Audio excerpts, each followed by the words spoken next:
pleasure for me to introduce Professor Marcia Barbosa from the Federal University of Rio Grande do Sul. Professor Barbosa has been working there as a full professor since 2012. She's also the director of physics of the Institute of Physics there. Professor Marcia Barbosa works in the area of statistical and biological physics, but her specialty since a while already is water, on which she will deliver her colloquium today about water from ice age to carbon nanotubes. Now it's not working. Okay, doesn't matter. Professor Barbosa is a member of the Brazilian Academy of Science. She's been vice director of the International Union of Pure and Applied Physics.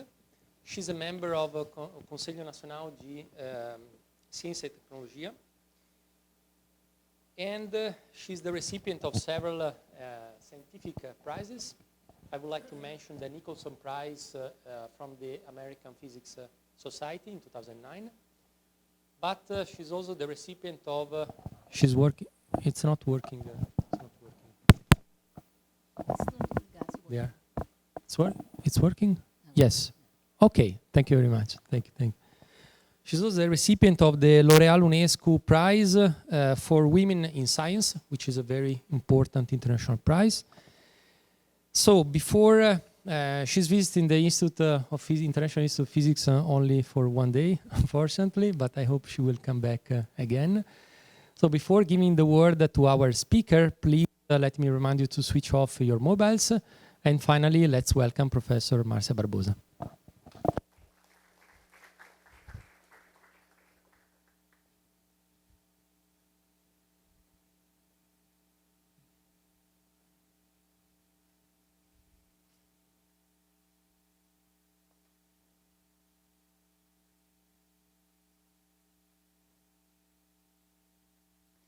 I have a confession to make.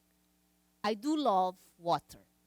And the reason why I do love water is because water is a material in which a theoretician like me can pretend it's experimental when I'm looking to this photograph. That's not a cartoon. This is a photograph obviously not taken in Natal or Porto Alegre. It was taken in Patagonia by Clovis Jardim, that's entrepreneur that spends a lot of time going to very cold places like that and giving me the photographs because I hate cold weather. But this photograph is magic and is unique because you see a material that is in plain sight, is in the solid, the liquid, and if you are very optimistic, you can see in the back water vapor. I challenge you to find another material that outside the lab you can see in the 3 states. So water is really a magic material, a material that we can be scientists every day in our kitchen and outside. But before I go to the talk and why water is so fantastic, I want to introduce you to my research group. This is the meeting we do once a year. We get all together. We go to a beach, of course, not Ponta Negra. We go to a beach close by Porto Alegre, but it's a beach. And we spend some time there doing brainstorming in the beach with caipirinhas. Why water is so relevant? You know, water covers 70% of the planet. 70%. So it's everywhere. If you take all the water from the planet, you put in a tank like that. You see the tank? All this 97.5% is seawater. So it's a water that we cannot drink.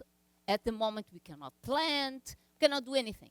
Then you take this small thing, you see, very small. That's not salty water. And I open it. Open this small percentage, 2.5%. And the majority of this 2.5, almost 70%, is frozen water. You know, global warming is taking care of getting more water, you know, not cold frozen water from that, but most of the water is frozen water. Then you have underground water, like the aquiferous Guarani in the south, and you see this very tiny, 0.3%, is the water that we have been using so far. So it's a minor part of this monumental amount of water that we use for our lives. And why I should care about that? We should care about that because we are 70% of water. So we need water for living. More than that, there is no living being that we know that didn't come from water. So when you explore extraterrestrial things, we look for places and planets that do have water because it's the only type of life, the carbon type of life that you know comes from water. So water is quite important. But Marcia, if you have so much water in the planet, you should not think about water. You should be happy and just use it and use it and use it. However, and in life there is always however, UN did the following accounting. They took different regions, and you have different regions here, and they calculate how much water this region needs to survive, okay? How much they need to survive everyday life. And the regions in which there is reddish means that they have less water than they need to survive. Means that the food they eat come from elsewhere. And the ones that are blue are the ones that have more than enough water. So we are doing fine. However, and again, there is always however in life, if you proceed in time, you are going to see that more and more red appears in the planet. What means that as the population grows, we need more water, and places that in the past were okay in water will not be okay anymore. And you're going to see, who cares, Brazil is okay there. But then I remind you that we are talking about average, like a mean field theory.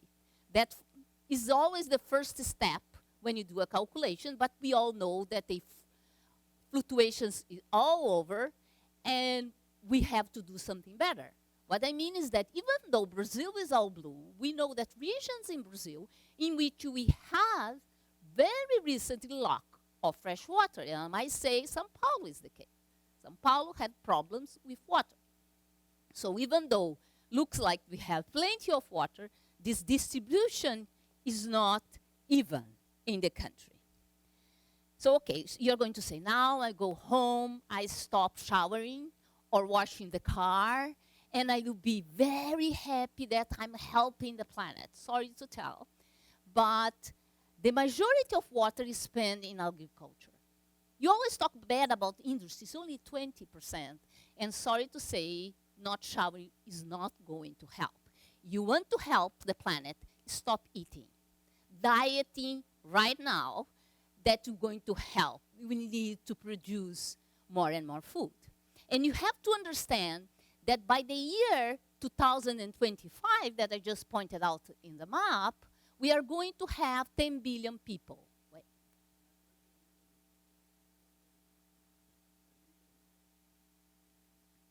Meat. No, it's agriculture. Okay, the meat is agriculture. Okay, this industry means that it's plastic, it's all this other things of industry. Okay, so what can you do? That's the question. What can you do? We have to think about how to produce more food, because by the year 2025, you are going to have 10 billion people for dinner. And if you're worried about having food, and all people are worried about how to genetic modify more plants so we have more food, you have to be worried about the water to have this food produced. So we have this big challenge in front of us, how to have more water. In Brazil particularly, we have a double challenge because we have many rivers, so this niche, but you also have a lot of underground water. That's the aquiferous Guarani. That is, unfortunately, this aquiferous is 1 kilometer down. It covers, as you can see here, many states and a little bit of Paraguay and Uruguay. Okay, so it's a huge river, 1 kilometer down, And it's all dirty with some minerals, so we have to clean it. So even if you succeed in digging and getting the water, you have to clean up this water. So we have to find a ways to dig and a ways to clean, so we'll have this huge river. And by the way, Nestle offered to buy the part from Paraguay directly from the government of Paraguay. So there is a huge interest even in the aquiferous Guarani. So what people are doing now, okay, to clean water in places in which they don't have clean water, like they have salty water. So you go to the Middle East, or you go to California, where they have what they call brackish water. That's mean water with a lot of salt on it. What they do, you know, or many islands in the Pacific, what they do, they don't have fresh water. What they do, there are two strategies, and here I'm just pointing a cartoon because, of course, the method is a bit more sophisticated than what I'm showing. And in regions in which they don't have plain seawater, but they have the brackish water, means the underground salty water, what they do is something called reverse osmosis. They use a membrane, and they push the salty water through a membrane that will leave just plain water with a little bit of salt passing. They make it very groundy, and they do that. And that's very expensive because you have to push really hard this reverse osmosis, because the usually osmosis would mean that when you have salt in one side, water in the side, the water will go in this direction. So we have to put a lot of pressure, and all the energy expend on pressure. This current methods is almost on the thermodynamic limit of the method, so they cannot be improved any further. And unfortunately, they cannot be used to seawater because the seawater have a lot of big proteins, and the big proteins, when they see a surface, they just glue on the surface. Why they do glue in the surface? They do glue in the surface for entropic reasons. When you have a mixture of small things, water, with big things, the big things gets together to increase the entropy of the small things, that's water. That's called depletion forces. So one of the problems that if you put here big things like proteins, they glue here, and you have to change all the time the filters. So that's a process just for the case in which they have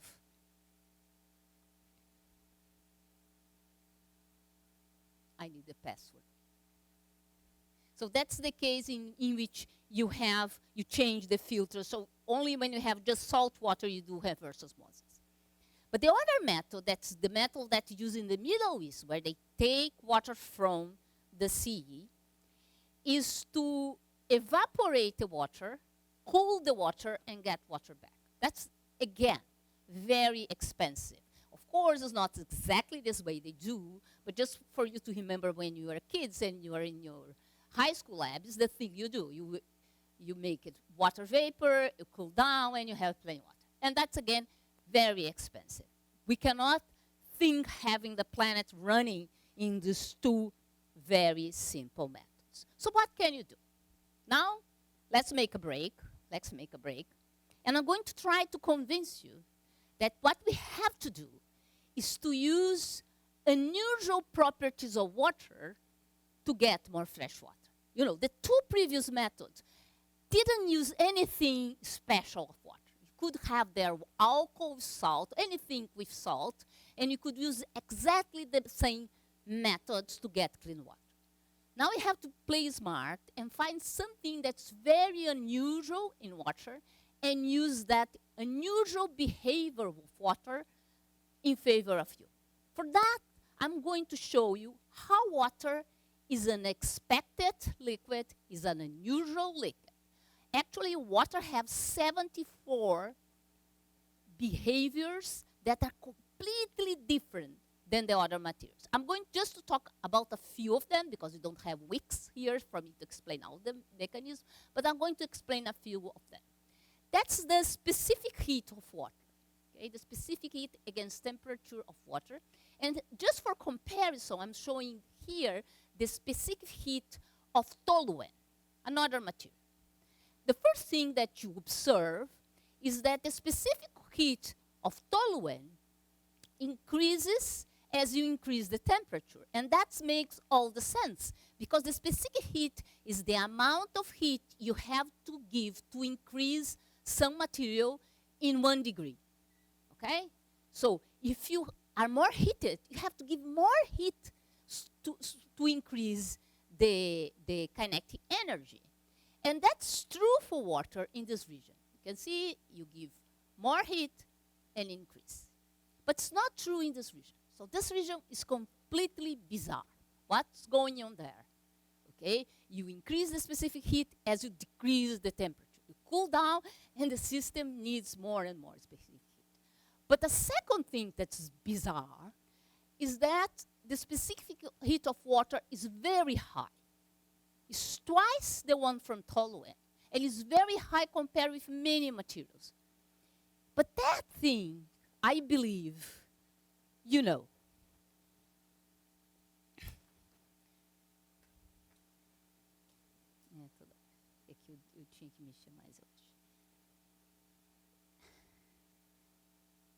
That thing I believe you know, because you go to the beach, of course when you are not working, because you are such hard workers, but when you are not working, you go to the beach. And when you go to the beach in a towel and you put the feet in the sand that's made of silica, you find that's very hot. But then when you enter in the water is fresher. That's why the silica have a specific heat much lower than the water. Means that you give less heat, it increases the temperature. At night, obviously because you are well-behaved people, you don't go at night to the beach. But suppose you go at night to the beach, you are going to find that the silica is fresh and the water is staying a little bit warm. Because of the high specific heat, also decreasing the temperature of water is very high. So we understand the fact that water have this huge specific heat. But the advantage is the thing that we never think a lot about.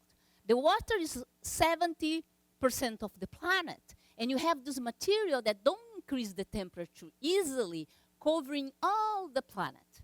What means that it's a thermal bath for the planet.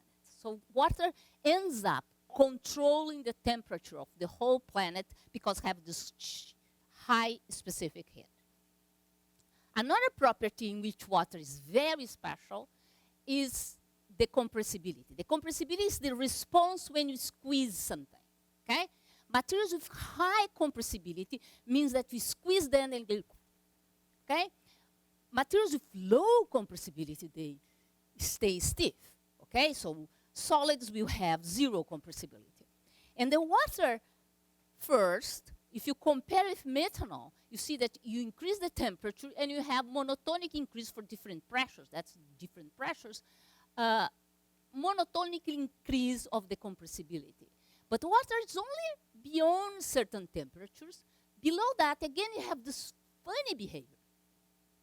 In addition to that, the compressibility of water is very low, which means that water is not a solid, but have something that likes to be more stiff. You know, and that's the cause, for instance, of the huge damage the tsunami had, because they have something that like an earthquake, and it propagated like a solid, almost like a solid, like a pack, because of this low compressibility of water. Then there is the thermal expansion. What's thermal expansion is how you respond in pressure with the volume of the systems. Means the thermal expansion, I'm not even showing any other material, because other materials you have a thermal expansion that's constant with temperature. But water not only is not constant, that becomes negative. And basically, this is the derivative of the density with the temperature. What means that the density have a maximum. And that's very weird. It's little. You can see that the numbers are very small of the phenomena, but it's a very important phenomena. What means that when you decrease the temperature of any material, the material is going to do like that and find the minimum of energy more packed at the solid state. And you can see in liquid water, what liquid water does, it does start doing like that, and suddenly do like that. And that's weird. That's unusual. And when unusual things happen, I'm thinking it's interesting. And it happens for huge changes in pressure. So resist to the pressure change, this phenomenon. And just to illustrate what's the consequence of that, when you have water in a river, the water is going to have the highest density at 4, what means that water at 3 degrees will float in 4, 2, 1, 0. So when you freeze a river or a lake, the ice that even have a lower density is going to float in 0 temperature water. And then the warm 4 centigrade water is going to be in the bottom, and that's going to allow life to survive. And that's striking. That is very interesting. Why that is very interesting? Because that's the reason why we exist. Because at some point, we have ice and liquid water in the center.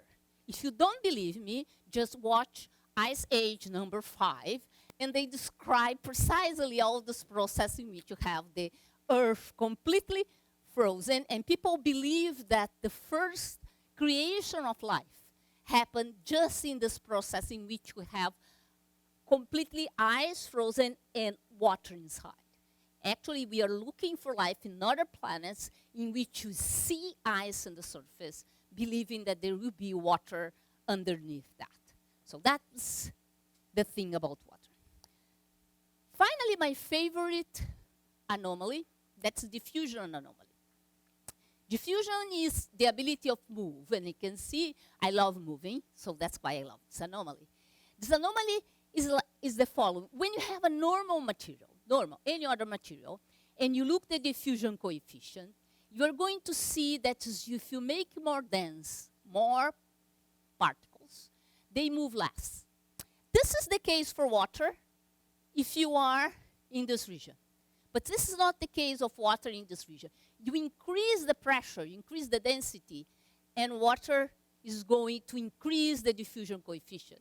It moves more when you have more particles, when you have more pressure. And the maximum is close neighbor of the maximum of density. Remember the maximum of density I showed you? So it's a close neighbor of the maximum of the diffusion.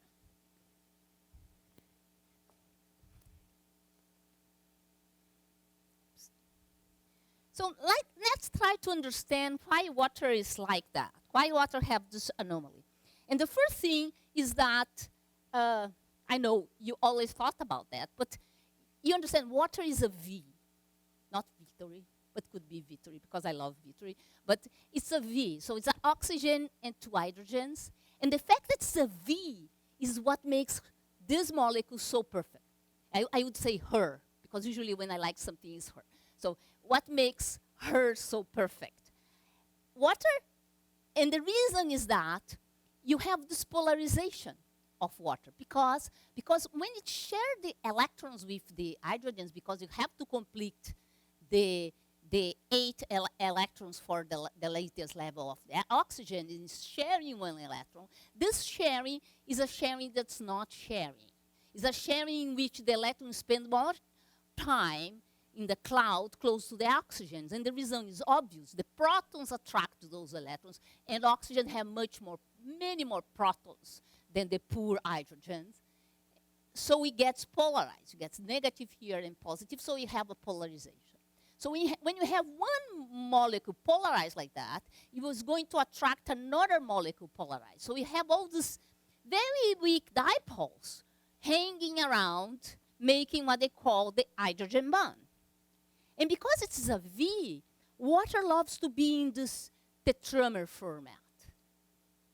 You see, you have this V, and it forms this tetramer format. To understand the V shape, you have to think that the oxygen have 6 electrons in the last shell, wants to have 8. So we have 2 spin up, spin down, 2 spin up, spin down, 1 spin up, spin down, how far those electrical clouds can be on the surface of the oxygen at that level, and you can see that this is the shape. Okay, that's why you have this V. So, because you have this V and you have the polarization you form, this is the preferential structure, and it's forming all the time in your liquid water. So now on, look to your glass of water with respect. They are trying to form that all the time. So when you have these tetramers that I just explained, they look to another tetramers, and they can be bound by polarization or not. Okay, because water in the liquid, with the heat, is breaking this breaking, breaking this breaking. You know, it's like that. So when you have the liquid water, you have a mixture of these two things. Once at 0 temperature to be like that, but because you have temperature all the time, is forming these octamers that are bounded, not bounded. Now let's try to understand. Remember, I told you about this huge jump in the specific heat, a huge jump in the compressibility, and let's try to understand that when you have a water, you have a mass like that, something's bounded, something not bounded, but if you look very close, you make a photograph, everything is bounded. You understand? Because it's bounded, not bounded. In average, is a mass, but locally, it's they are forming the 4 hydrogen bonds locally and instantaneously, like this figure I'm showing here. So when I look to the specific heat is in fact the fluctuation of entropy, is another way to write out that. What means the entropy less the average entropy. The local entropy less the average entropy. The local entropy here is very low because it's all organized. But average entropy is high. As you decrease the temperature, you form more and more local clusters. So this difference increases, square increases, and you can understand this jump here with this finger type explanation. You can see that the same type of explanation explains the compressibility, that the fluctuation volume. Locally, the volume is huge. But on average, because you have some broken bonds, the volume is small, and as you decrease the temperature for more and more of these guys, is this increase the compressibility. And alpha, the thermal expansion coefficient, is the mixture of the two things. While the volume increase, this is negative, and that explains why this becomes negative, and you have the density anomaly. So with this, my fingers explaining, more or less we understand what is going on in all these anomalies of water. But of course, we don't do science with my fingers. I would love to, that just dream something and this is true.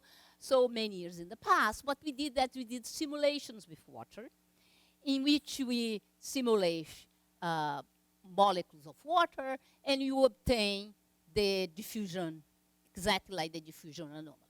Okay, having this picture, we work with type of water called SPCE, and you obtain the diffusion. I was so happy. I went to my mother. I usually talk to my mother.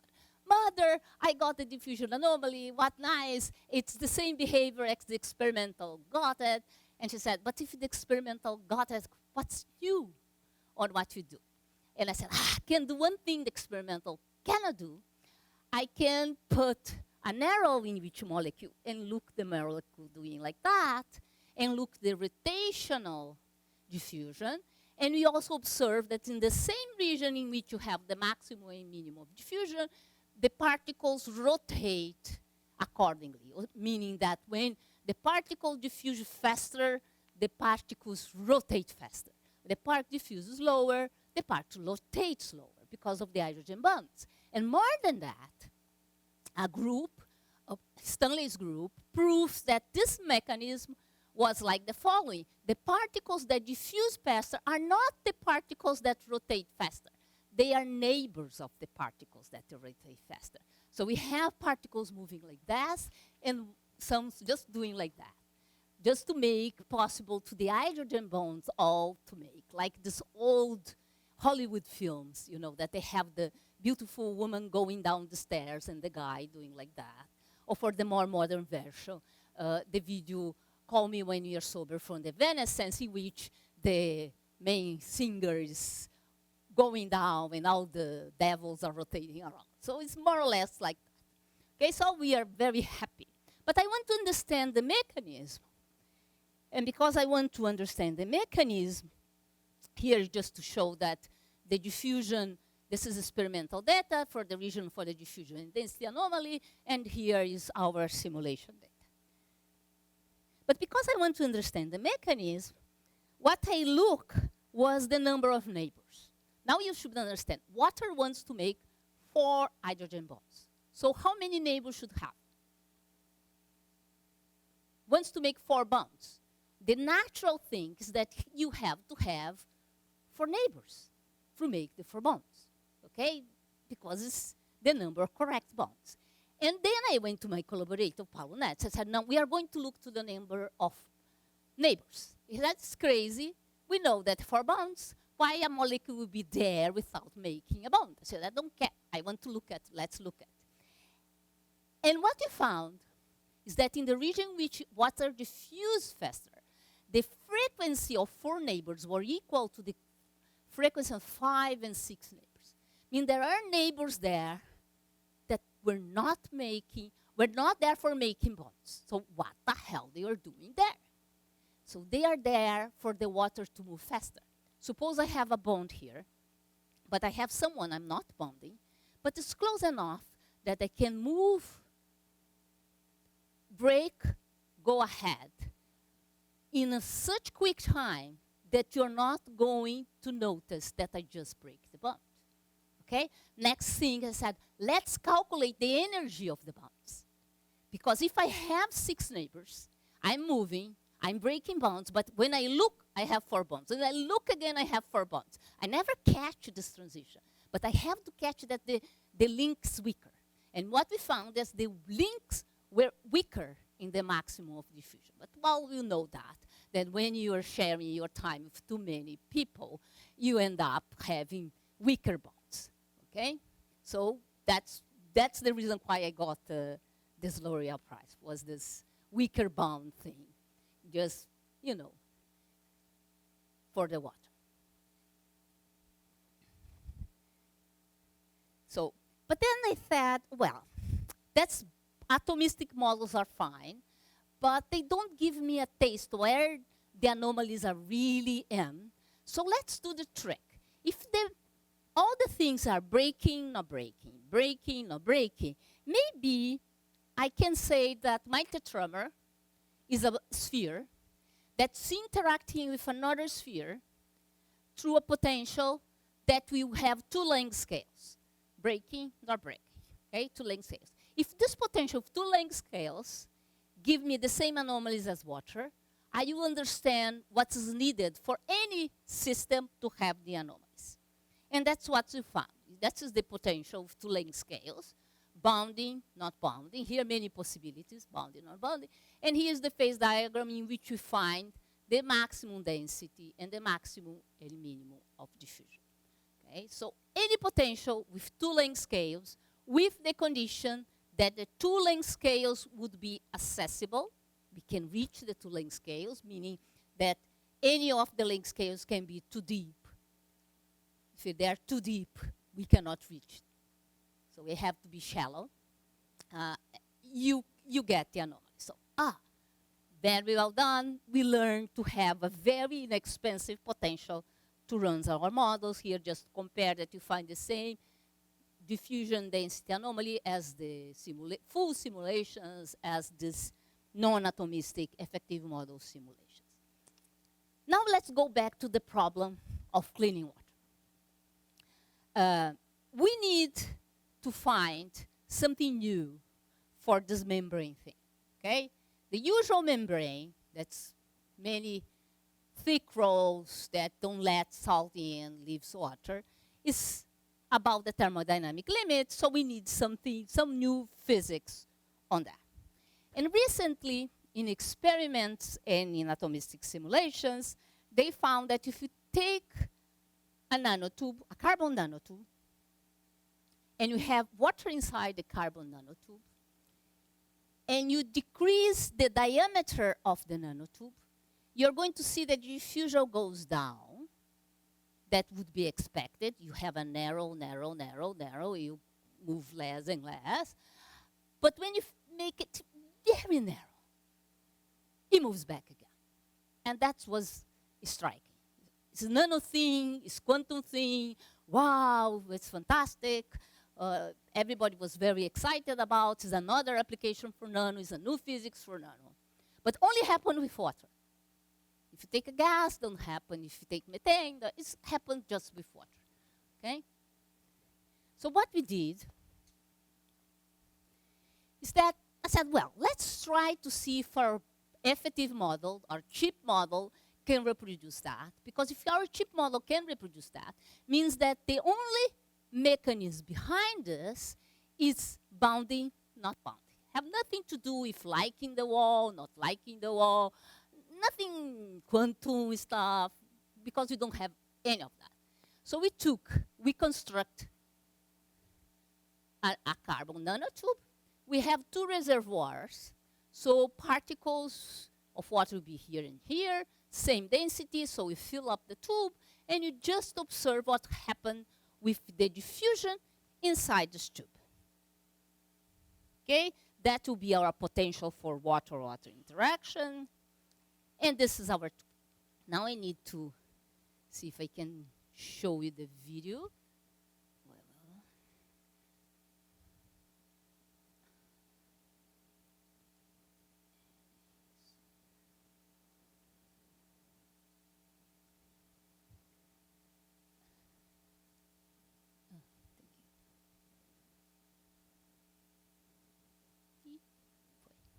So that's equilibrating. So you see, that's a huge tube. It's 4 sigma, means 4 times the size of what tetramer. And you see that the particles are moving. Okay, they are moving. You see that there is no water. There's not really water, just spheres. The spheres are the size of a tetramer. Next, what we did,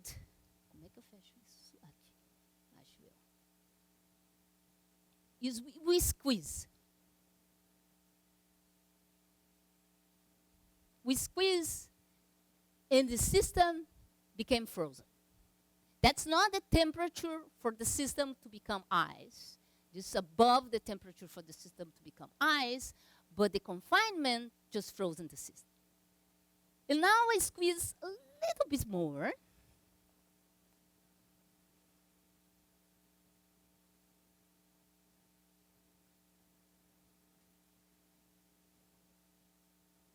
And the particles move back again. Exactly like the atomistic full thing, and experiments have shown that would happen. But without all the details, just using the fact that the tremors want to be bound when they can, and when they can't, they just be free. Okay? It's just playing with this bounding, not bounding, we get exactly the same phenomena as observed.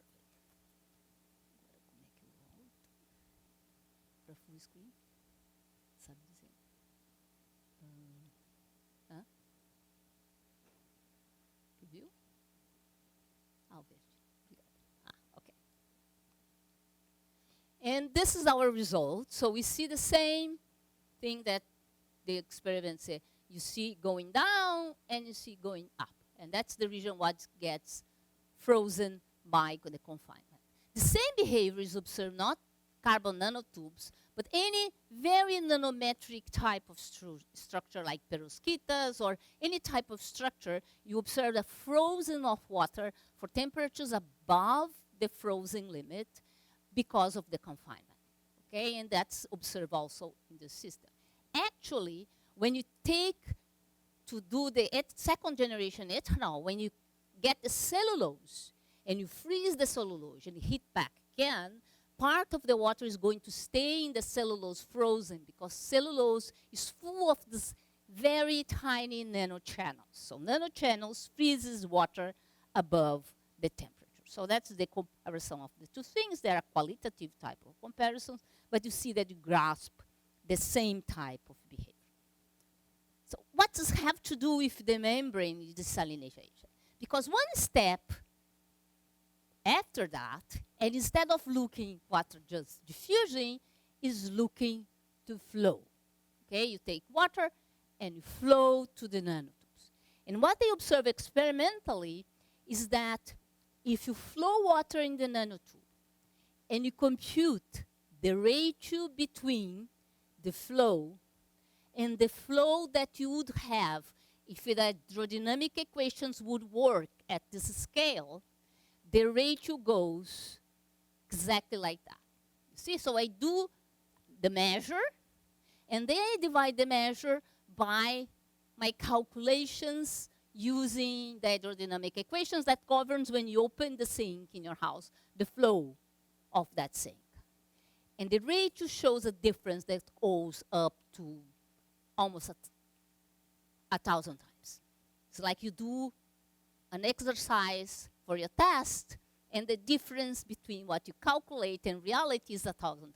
So a huge thing. Also, water flows very fast. You know, the usual membranes are based in the usually hydrodynamic because the size are millimetric. So there, the usual hydrodynamics will work.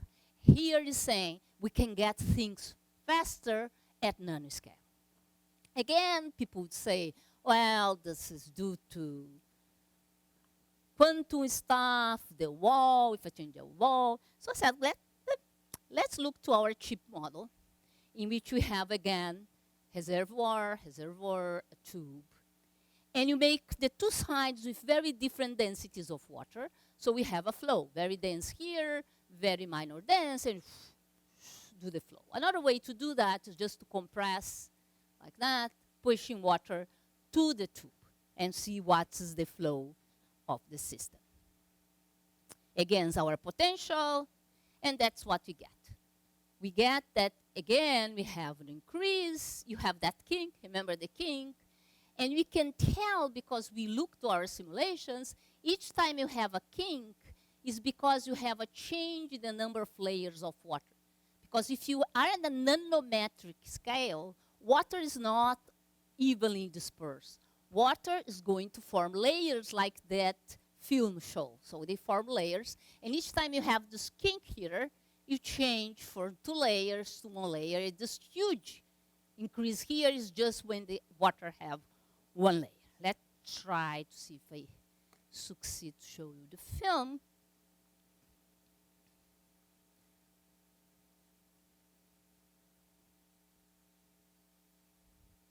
So it's hard to see the layers, but you can see the water that is beginning of the layers. They move like in lines. That's when you have a huge tube.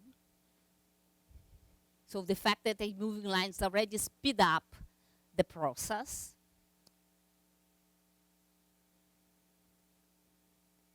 Then I squeeze.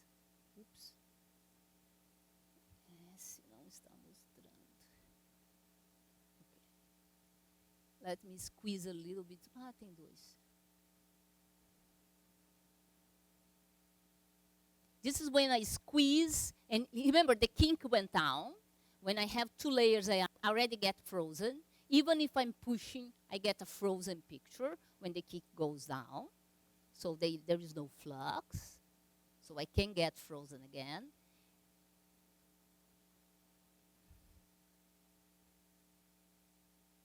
And then I have my single line. Yeah, remember, that's not one water molecule. That's a full tetramer moving. So that's why in the atomistic simulations it's very hard to see, because they are doing like that in the atomistic. So when you do real water atomistic, it's very confusing. You don't see the layers. But because we are just compacting everything in a tetramer, we can see this single line that I try to describe as when you have, you know, these poster tubes that you use to put posters. Some of them, the cheap ones, are cut in both sides. If you take a poster that's these ones that are very without friction, and you put them, they go down. Exactly like that. So it's a friction, no friction type of movement, because they are so packed, the water molecules, and because the nanotube is hydrophobic.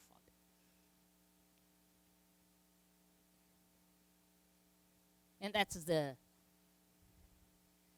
summary just to compare the experiments to our simulations. Of course, there are differences because our carbon nanotube don't match the same energetics as the real carbon nanotube. Okay. Then some people start to ask, but Marcia, you have this two length scales potential. Probably with any length scale potential, we are going to get the same phenomena. If you have a gas inside the tube, you are going to have the same. It's just an artifact of your modeling. And in fact, we computed for potentials that have the two length scales, and then we went all the way through Lennard-Jones potential, and you can show that just goes away this increase as you make from two length scales to one length scale. So having a potential that have this bound is fundamental for having this high flux type of behavior. What's new in the market? What's the problem with now doing carbon nanotubes? Unfortunately, this very beautiful scenario have these membranes of carbon nanotubes to desalinate water have one little problem. It's very hard to make thousands and thousands and millions of nanotubes, one in the side of the other, all of them with less than 2 nanometers, all controlled. It's very hard to do that. In Brazil, nobody can do 1 nanotube. People usually buy them. When they do that, they do like that. Okay? Doing lining ones is very complicated. However, doing graphene is much easier. So the new challenge that we are doing, and I'm going to show just part of the simulations, is to use the same, because the mechanism is the same. Being confined, being within the holes of the graphene, is the one that's going to make the flux high.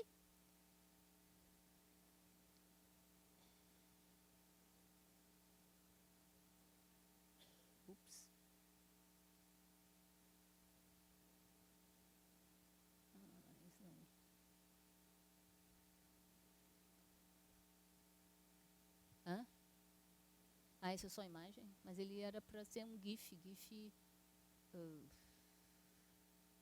Okay, it's not working the film, but just to explain that salt, that's not graphene, because I prefer to work molybdenum, because molybdenum is asymmetric, and we discovered that, now it's going.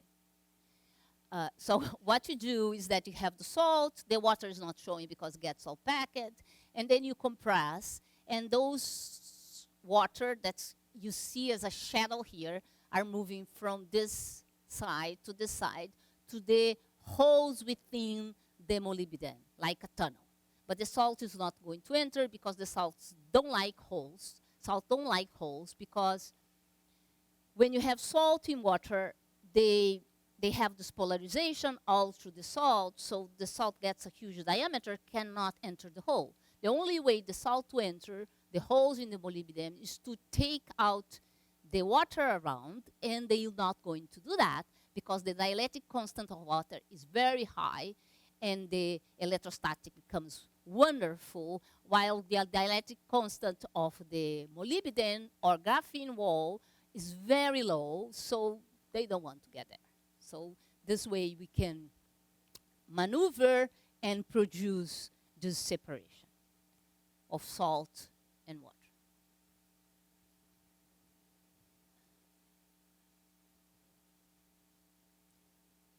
This is just another picture. Nowadays, one of my students, former students actually, he opened a company in which he's trying to really produce these materials, real materials, nothing to do with me because I prefer the video games, but he is trying to produce, it's called Unsalt, for that. But if I don't have salt water, what can I do? You know, I don't have salt water. I just have some water in the air. What other things I can do in order to get water in the desert, in other regions? What are the perspectives? One day, I was checking the internet. I do that. You know, I'm a person that's not busy enough. So at night, I like to see weird stuff in the internet. And I found this beetle. See this beetle? It's a wonderful animal, wonderful animal.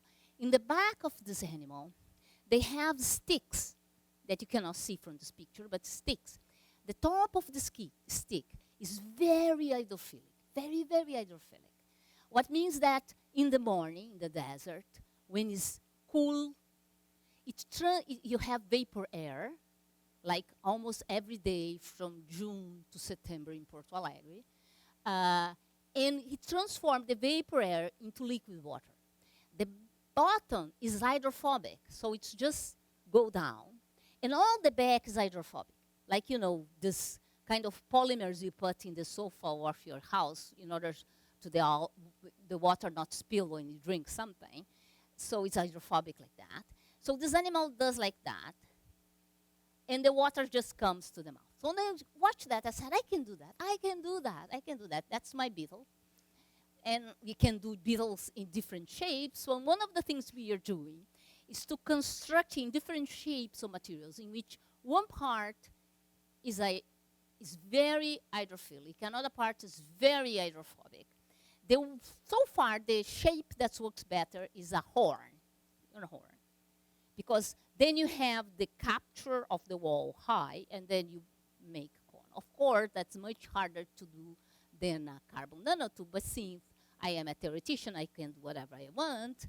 And we have some simulations, not for the horn, that's much uglier to show. Let's see if it works. We have simulations for the, let's see.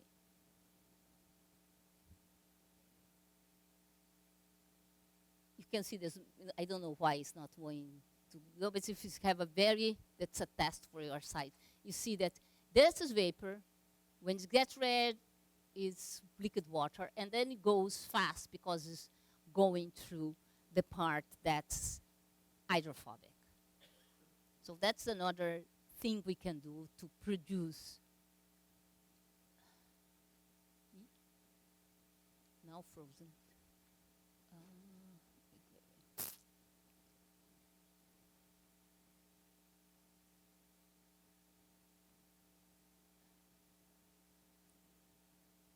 Porque ele está passando os filmes, né?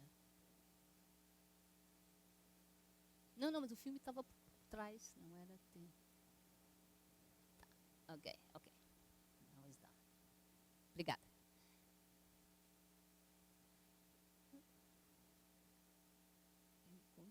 Isso. Tá. Okay, conclusions. I never like to conclude things, but so far, what you learned that water can have anomalies, and we can use these anomalies to get extra energy to clean water. And we can do that by describing it with very simple models. Of course, when you want to get the numerics, we have to do more sophisticated models. So we are now rerunning for atomistic models that are more sophisticated, and even producing new atomistic models, because so far the atomistic models for sodium chlorides are bad because they don't get the right dielectric constant. So we develop a new atomistic model for sodium chloride, but with that we already know in which directions go thanks to the effective models. Before ending, I would like to say that I am a not giving up person. I never give up. I didn't give up when people told me I should not do simulations because I was too old. I didn't give up when they said you should not go to this field of energy because you are a Latina that looks like a Latina. I never give up. I keep on bugging and bugging and bugging. And because I'm bugging, I don't give up my Minister of Science Technology. I want it back, and I want it back now. But I want more, because I'm old enough. I like to say to my students, I am from the time in which the bullets were not rubber bullets. And we didn't have a human rights activist inside of us in the manifestation. Were harder times, and I was there. So last week, I have to depack a few things I still have in my house. I just brought the picture. Next time, I will clean and iron, and I'm bringing that. I have hope, and I want my democracy back. Thank you very much.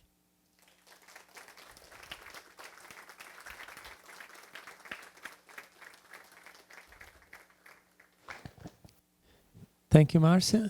Questions? Well, just for You see, I didn't quite get when you were modeling interaction with, for example, with nanotube, yeah, as function of diameter. So what's the model you used for interaction with walls itself, not between molecules, but with the wall, just continuous electrostatic? So what was it? No, the walls, you know, the walls are pure hard spheres walls. You know, they don't move. The walls of the nanotube, they don't move. Okay. But because molecule has moment. So it could be electrostatic interaction, and the story will be different whether dielectric constant of water bigger or smaller than wall or vice versa. So that's why I'm asking, okay. How did you? For the one thing we are observing, we don't have electrostatic. We have electrostatic by an effective potential. Let's return to the potential. I didn't explain how I derive my two-length scale potential. I'm going to explain. So we don't have the, you know, water have all these dipole moments. So what we did with these dipole moments when you derive this potential, okay? That's the potential of water-water interaction. So what we did, I took the two spheres, remember that sphere?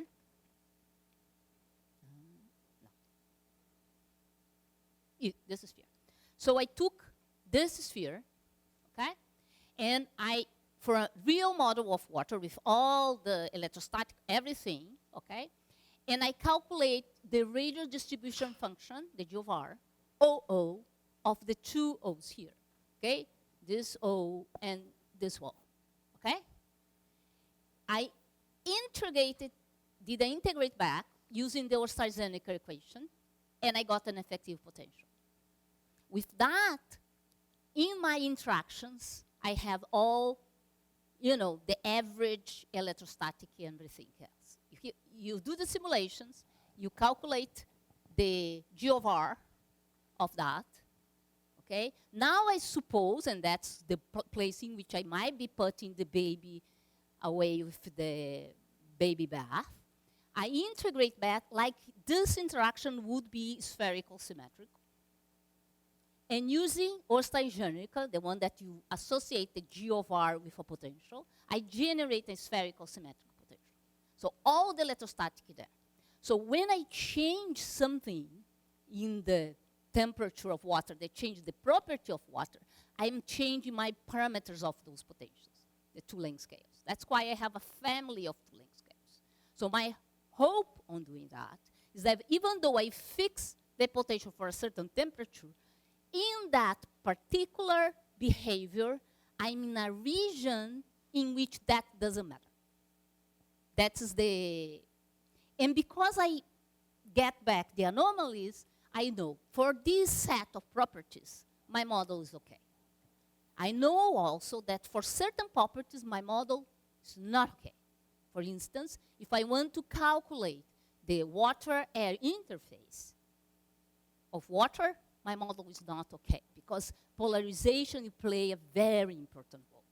If I want to now put salt in the model, I cannot use my potential. So the ones that you see with salt, I'm using an atomistic, because the salt-water interaction cannot do with the effective model. Then I need to have very good models, and not tip SPC, not good, tip 4P, not good.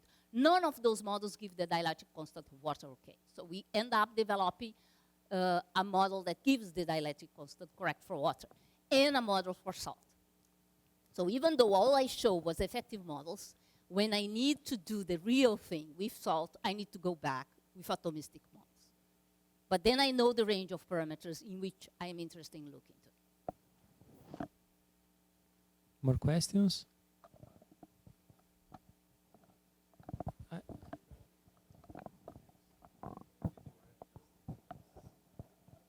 Yes, you can derive just from that. You understand? If you take, but you need one potential for the full water, and you need the radial distribution function, the ones that give the positions of the different layers, and then I integrate back. Okay, doing G of R integrated, you get the potential.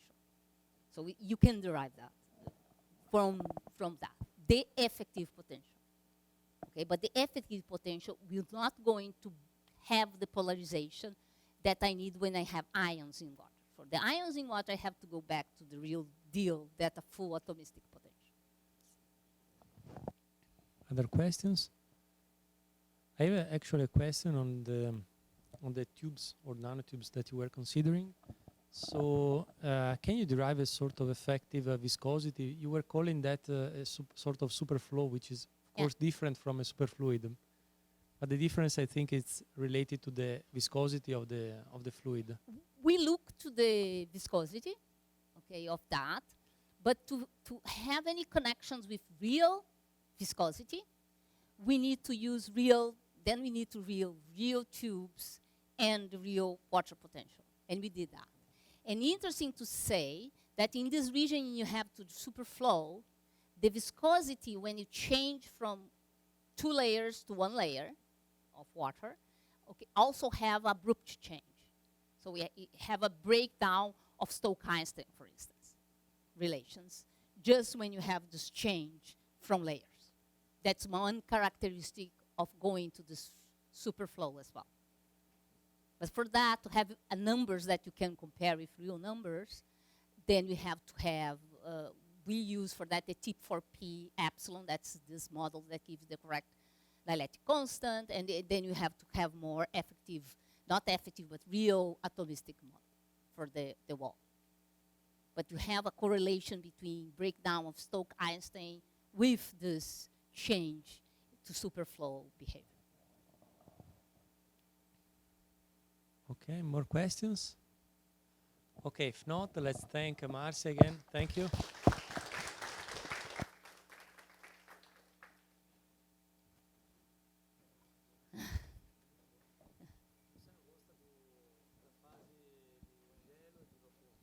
Ah, não, não, eu gosto de água.